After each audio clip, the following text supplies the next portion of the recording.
السلام علیکم، welcome to horror plant voice. آپ سب کو میری طرف سے نیا سال بہت بہت بہت مبارک ہو۔ اللہ پاک اس نئے سال کے صدقے سے ہم سب کی تمام پریشانیوں کو دور عطا فرمائے۔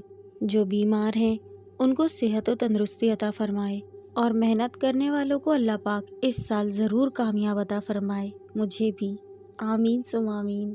چلیں تو شروع کرتے ہیں آج کی اپنی کہانی، مگر اس سے پہلے چینل کو سبسکرائب کر کے بیل نوٹیفیکیشن آن کر دیں۔ یہ ان دنوں کا ذکر ہے جب ڈاکٹر نے مجھے سختی سے سیڑھیاں چڑھنے سے منع کیا تھا، کیونکہ مجھے ہارٹ پرابلم ہو گیا تھا۔ ایک بار ہارٹ اٹیک ہو چکا تھا۔ میں رینٹ کے مکان میں رہتی تھی اور 4تھ فلور پر میرا گھر تھا۔ میں بہت پریشان تھی۔ میں نے گھر آ کر اپنے بچوں کو بتایا کہ مکان شفٹ کرنا ہے، جلدی کوئی مکان ڈھونڈو۔ ہر کام کے لیے کچھ وقت تو درکار ہوتا ہے، فوراً کسی بھی کام کو سر انجام دینا بہتر نہیں ہوتا، مگر مسئلہ ہی ایسا درپیش تھا۔ گھر کے قریب ہی دوسرا مکان مل گیا، فوراً شفٹنگ کی گئی۔ اس مہنگائی کے دور میں رینٹ کے مکانوں پہ رہنا آسان نہیں ہوتا، ہزاروں روپے درکار ہوتے ہیں ہر بار نقل مکانی پر۔ ہم ایسی بلڈنگ میں شفٹ ہوئے تھے جو 4 منزلہ تھی۔ گراؤنڈ فلور پر اب میں رہتی تھی، اور یہ 2nd فلور 3rd پر ایک اسکول تھا۔ صرف ایک شفٹ لگتی تھی، پھر 2 بجے اسکول ختم ہو جاتا تھا اور اس میں خاموشی ہو جاتی۔ چند دن تو نارمل گزر گئے۔ ایک روز ہم لوگ کسی تقریب سے گھر لوٹے، رات کے 2 بج چکے تھے، لیکن اس وقت اسکول والے پورشن میں ساری لائٹس آن تھیں اور بالکل دن کا سماں تھا۔ بچوں کا شور بھی سنائی دے رہا تھا، جیسے کہ اسکول لگا ہوا ہو اور بچے پڑھ رہے ہوں۔ یہ بات ہم سارے گھر والوں نے نوٹ کی۔ ہمیں ڈر بھی لگا، مگر اس وقت ہم کیا کر سکتے تھے۔ صبح میں نے مالک مکان سے اس بات کا ذکر کیا تو وہ ہنسنے لگی۔ باجی، آپ کا وہم ہے، ایسی تو کوئی بات نہیں ہے۔ میں نے یا میری فیملی میں سے کسی نے ایسی کوئی بات تو نوٹ نہیں کی۔ میں نے ان سے بحث کرنا مناسب نہیں سمجھا۔ کچھ دن پرسکون گزر گئے، مگر کبھی کبھی میں ڈسٹرب ضرور ہوتی تھی۔ جب گھر میں کوئی نہیں ہوتا، میں اکیلی ہوتی، بہو اور بیٹا اور بچے اپنی روٹین میں ہوتے۔ بچے اسکول، دونوں بیٹے اپنی اپنی جاب پر، اور بہو بھی بینکنگ کرتی تھی۔ دوپہر تک میں گھر میں اکیلی ہوتی، پھر بچے آ جاتے۔ تب میں نے بارہا محسوس کیا کہ جیسے میرے بیڈ پر کوئی آ کر بیٹھتا ہے، کوئی میرے ساتھ لیٹا ہے۔ کبھی سرہانے سے آواز آتی ہے، جیسے کوئی ناک سے آواز نکال کر کچھ کہہ رہا ہو، منمنا رہا ہو۔ میں سر اٹھا کر دیکھتی ہوں تو وہاں کوئی نہیں ہوتا۔ جب بھی ایسا محسوس ہوتا، میں کلام الہی کا ورد کرتی۔ زیادہ تر تو میں باوضو رہتی تھی۔ ایک روز میں واش روم سے باہر آنے کے لیے دروازہ کھولنے لگی تو وہ لاک ہو گیا۔ گھر میں کوئی نہیں تھا۔ میں بہت پریشان ہوئی۔ اب اس جگہ میں کلام الہی کا ورد کیسے کر سکتی تھی؟ میں نے لب ہلائے بغیر ہی دل دل میں ورد کرنا شروع کر دیا، اور کافی دیر کے بعد جا کر دروازہ کھل گیا۔ میری جان میں جان آئی۔ میں نے بچوں سے اپنی پریشانی کا ذکر کیا کہ بیٹا، مجھے لگتا ہے کہ ہمیں پھر نقل مکانی کرنی پڑے گی، یہ مکان ٹھیک نہیں ہے۔ دوسرے دن اسکول کا ایک بچہ سیڑھیوں کے پاس بے ہوش پڑا ملا۔ جب ہوش میں آیا تو بہت ہی گھبرایا ہوا تھا، اپنا منہ دونوں ہاتھوں سے چھپا رہا تھا، آنکھوں سے ہاتھ ہٹاتا، پھر گھبرا کر آنکھیں موند لیتا۔ جب سب نے اس کی وجہ پوچھی تو رک رک کر ہکلا ہکلا کر کہہ رہا تھا، وہ مس، وہ دیکھیں، وہ بھوت ہے۔ سب کی نظریں بچے کے اشارے پر ادھر ہی اٹھی، مگر وہاں کوئی نہیں تھا۔ اب مہینے میں 1-2 بار اس طرح کے الٹے سیدھے واقعات رونما ہونے لگے تھے۔ میرے پڑوس کا ایک بچہ اسی اسکول میں پڑھتا تھا، وہ بہت بیمار رہنے لگا، اکثر تیز بخار ہو جاتا، دن بدن کمزور ہوتا جا رہا تھا، بالکل چپ چاپ سا رہنے لگا، ہنسنا بولنا، اپنے ہم عمر بچوں کے ساتھ کھیلنا سب ختم کر دیا تھا، ہر وقت ڈرا ڈرا سہما سہما سا رہنے لگا۔ میں نے نوٹ کیا۔ اس کی حالت کو دیکھ کر میں نے اس کی والدہ سے کہا کہ رضیہ، عرفان تو بیمار نہیں لگتا بلکہ کوئی اور مسئلہ لگتا ہے۔ تم ہزاروں روپے خرچ کر رہی ہو، بے شمار ٹیسٹ کروا رہی ہو، مگر بیماری کی تشخیص ہی نہیں ہو رہی۔ تم اسے کسی اچھے پیر بابا کے پاس لے جاؤ، یہ کیس عامل کا ہے۔ اور پھر وہی ہوا۔ رضیہ نے عامل بابا سے رابطہ کیا۔ انہوں نے بتایا بری طرح سے بچہ ڈر گیا ہے، کسی نادیدہ شخصیت نے اس پر نظر ڈالی ہے۔ پریشان نہ ہوں، میں کوشش کرتا ہوں، اللہ مدد کرے گا۔ اور پھر عامل بابا نے مکمل انتظام اور حصار کے ساتھ بچے سے سوالات کیے۔ بیٹا، تم ہاف ٹائم میں کلاس سے باہر کیوں نہیں جاتے؟ بچوں کے ساتھ کیوں نہیں کھیلتے؟ تمہاری مس نے ہمیں بتایا ہے کہ تم ہاف ٹائم میں ڈیسک پر سر جھکا کر آنکھیں بند کر لیتے ہو، جب ہاف ٹائم ختم ہو جاتا ہے پھر سر اٹھا کر آنکھیں کھول لیتے ہو۔ ایسا کیوں کرتے ہو؟ عرفان ویران آنکھوں سے عامل بابا کو دیکھ رہا تھا۔ وہ بہت گھبرایا ہوا تھا۔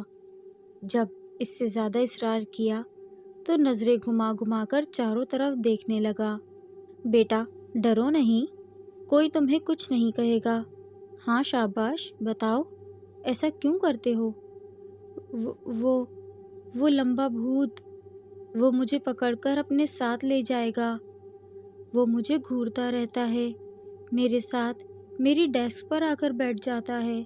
پہلے تو وہ مجھے دور سے دیکھتا تھا، مگر اب وہ ہاف ٹائم میں میرے پاس آ کر بیٹھ جاتا ہے۔ میں نے تو اب اس کی شکل بھی دیکھ لی ہے۔ وہ کیپ لگاتا ہے، اس کا سارا منہ چھپا ہوا ہے، بہت کالا ہے، لال لال آنکھیں، بڑے بڑے پیلے دانت ہیں اس کے۔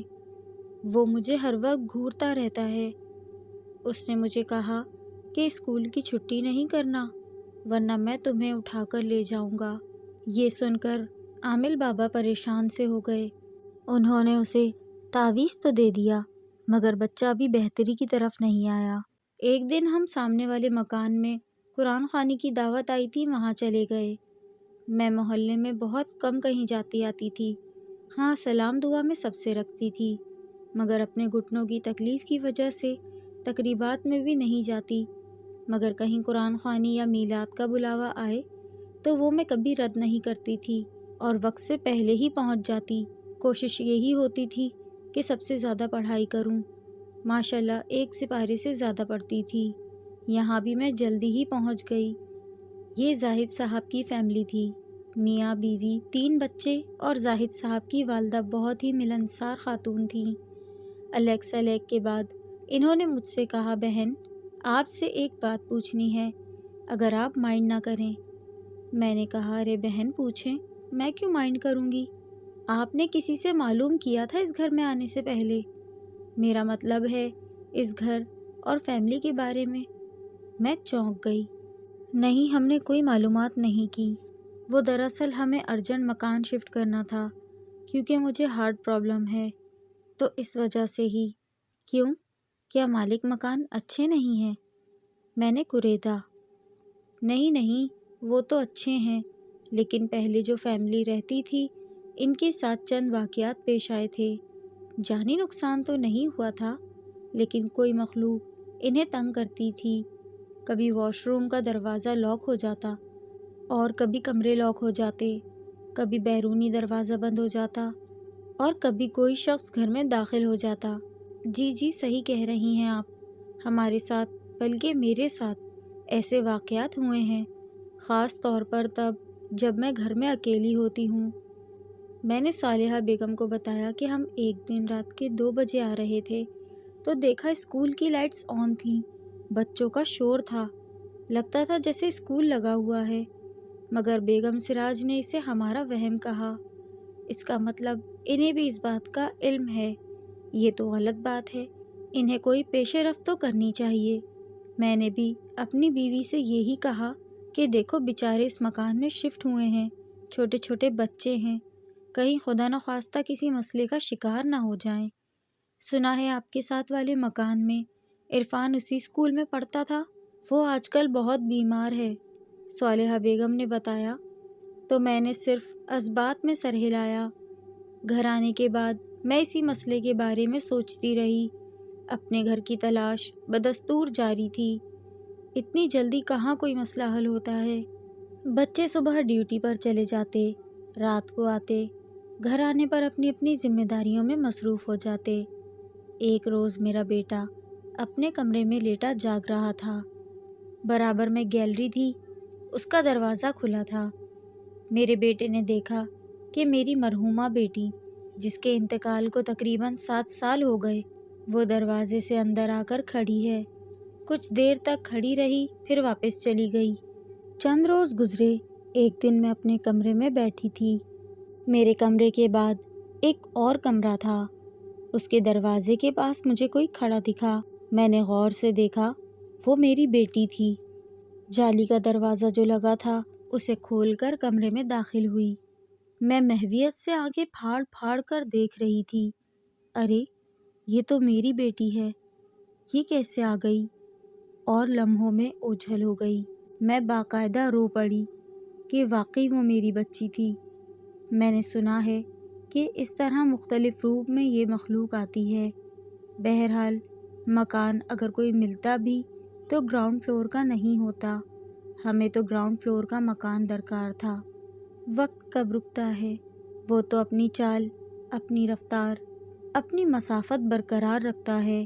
انہی دنوں میں میری 4 سال کی پوتی بیمار ہو گئی۔ وہ بہت ڈرنے لگی تھی۔ ہم نے ڈر اور حفاظت کا تعویذ اس کے گلے میں ڈالا، مگر بیماری تو دن بدن بڑھتی ہی جا رہی تھی۔ بچی اپنے کمرے سے بہت خوفزدہ تھی اور سہمی سہمی سی رہنے لگی، بہت کمزور ہو گئی تھی۔ آخرکار اسے ہاسپٹلائز کروانا پڑا۔ اس کی حالت بہت خراب ہو گئی تھی۔ گھر کا ماحول ہمارے بالکل اداس، ہم سب بہت ہی پریشان، اخراجات بہت بڑھ گئے۔ بہو کے گھر میں نہ ہونے کی وجہ سے گھر کا نظام درہم برہم ہو گیا۔ میں بھی مختلف بیماریوں میں مبتلا تھی۔ عجیب ہی بے بسی کی زندگی ہو گئی۔ مجھے لوگ یہی کہتے کہ بچی ٹھیک ہے، بس جلدی گھر آ جائے گی۔ میں جب بھی ہاسپٹل جانے کے لیے کہتی، مجھے منع کر دیتے کہ وہاں آپ کو اندر نہیں آنے دیں گے، آپ بیمار ہو، کہاں باہر بیٹھو گی۔ واقعی میں بیمار تھی۔ مجھے شوگر، ہارٹ، معدے کا مسئلہ، آرتھوپیڈک کا علاج، کان بھی متاثر۔ آخر کہتے تو ٹھیک ہی تھے، مجھے بچے گھر پر رہنے میں ہی مجبور کرتے۔ میں رو رو کر نماز تلاوت میں دعائیں مانگتی، کیونکہ بچی کو ڈاکٹرز نے جواب دے دیا تھا۔ ان لوگوں نے مجھے نہیں بتایا، مگر میرا دل بہت گھبرانے لگا تھا۔ راتوں کو نیند نہیں آ رہی تھی، نہ دن کو چین تھا، مگر وہ رب ذوالجلال، وہ بڑا مسبب الاسباب ہے، رحیم ہے، کریم ہے۔ وہ اپنے بندوں کی ہر ضرورت، ہر دعا کو پورا کرتا ہے۔ اللہ تعالیٰ نے غیب سے مدد فرمائی، لاکھوں روپے خرچ ہوئے، ضرورت سے زیادہ اذیتیں اور ٹینشن اٹھائی سب نے، مگر صلہ بہت ہی اچھا ملا۔ پوتی ماشاءاللہ ڈسچارج ہو کر گھر آ گئی۔ گھر آنے پر بھی کافی دنوں تک علاج ہوتا رہا۔ اللہ کے فضل سے انہی دنوں ہمیں بہت ہی مناسب مکان مل گیا۔ گراؤنڈ فلور پر نہیں، فرسٹ فلور پر ہی، چند ہی سیڑھیاں چڑھنا پڑتا۔ اور پھر ان لالچی میاں بیوی کو لالچ کا انجام بہت برا ملا، کیونکہ ان کے ساتھ کبھی کوئی ناخوشگوار واقعہ نہیں ہوا تھا، اس لیے ان کو یہ سب وہم لگتا تھا۔ ایک روز اچانک کچھ بچوں کی حالت تشویشناک ہو گئی۔ پتہ چلا کہ اب وہ مخلوق بہت زیادہ تعداد میں اسکول میں آ گئی تھیں۔ رضیہ نے بھی اسکول میں جا کر خوب شور مچایا، عرفان کی کیفیت بتائی اور کہا کہ میڈم نے وہم کہہ کر ٹال دیا تھا۔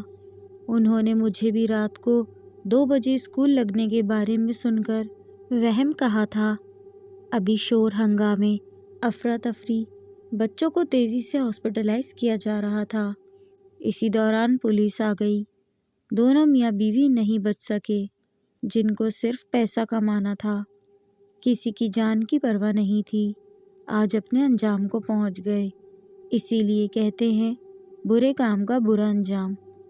اللہ رب العزت ہم سب کو اچھا کرنے کی توفیق عطا فرمائے، تاکہ ہمارا آنے والا کل بھی اچھا ہو۔ آمین ثم آمین۔ یہ تھی ہماری آج کی کہانی۔ کیسی لگی آپ لوگوں کو کامنٹس میں ضرور بتائیے گا۔ پسند آئے تو لائک کریں، شیئر کریں اور چینل کو سبسکرائب کریں۔ میری اس ویڈیو کو اپنا قیمتی وقت دینے کے لیے تھینک یو سو مچ۔ پھر ملوں گی آپ سے ایک نئی کہانی، نئے قصے، نئے واقعے کے ساتھ۔ جب تک کے لیے ٹیک کیئر، اللہ حافظ۔